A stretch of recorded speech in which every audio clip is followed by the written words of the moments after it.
आज का बाइबल का वचन प्रवक्ता ग्रंथ अध्याय 17 वचन 19 से 27 और आज का सुसमाचार सन मार्कुस के अनुसार अध्याय 10 वचन 17 से 27। प्रवक्ता ग्रंथ अध्याय 17 वचन 19 से 27। वह अंत में उठकर उन्हें प्रतिफल प्रदान करेगा, वह उनका पुरस्कार उनके सिर पर रख देगा। ईश्वर पश्चाताप करने वालों को अपने पास लौटने देता और निराश लोगों को ढाढ़स बंधाता है। पाप छोड़कर सर्वोच्च ईश्वर के पास लौट जाओ, उससे प्रार्थना करो और उससे अप्रसन्न मत किया करो।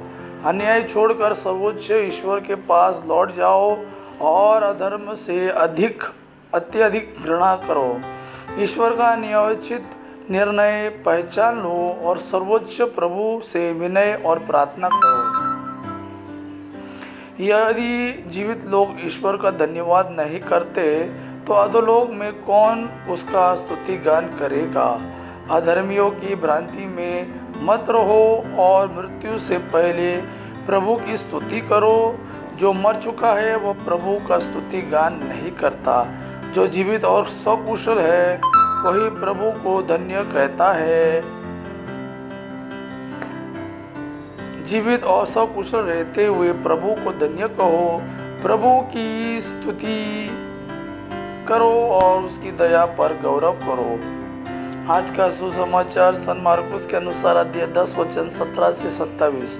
ईसा किसी दिन प्रस्थान कर ही रहे थे कि एक व्यक्ति दौड़ता हुआ आया और उनके सामने घुटने टेक कर उसने यह पूछा, भले गुरु, अनंत जीवन प्राप्त करने के लिए मुझे क्या करना चाहिए।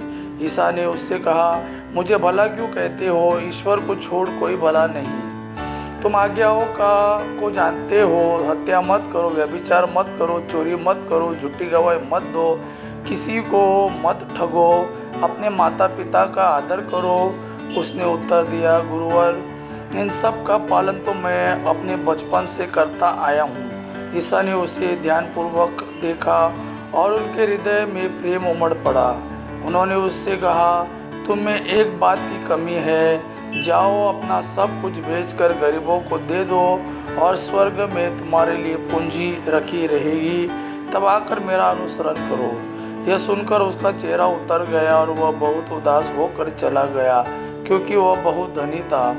ईसा ने चारों ओर दृष्टि दौड़ाई और अपने शिष्यों से कहा, धनियों के लिए ईश्वर के राज्य में प्रवेश करना कितना कठिन होगा। शिष्य यह बात सुनकर चकित रह गए। ईसा ने उनसे फिर कहा, बच्चों, ईश्वर के राज्य में प्रवेश करना कितना कठिन है।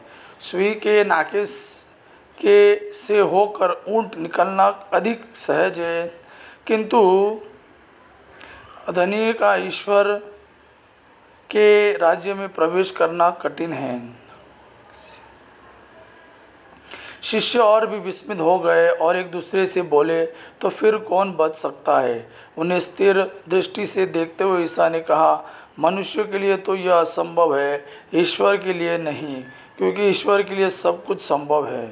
यह प्रभु का वाणी है। प्रभु को धन्यवाद। आबा पिता की महिमा और पुत्र यीशु का प्रेम आप पर सदा सर्वदा बना रहे। आमीन।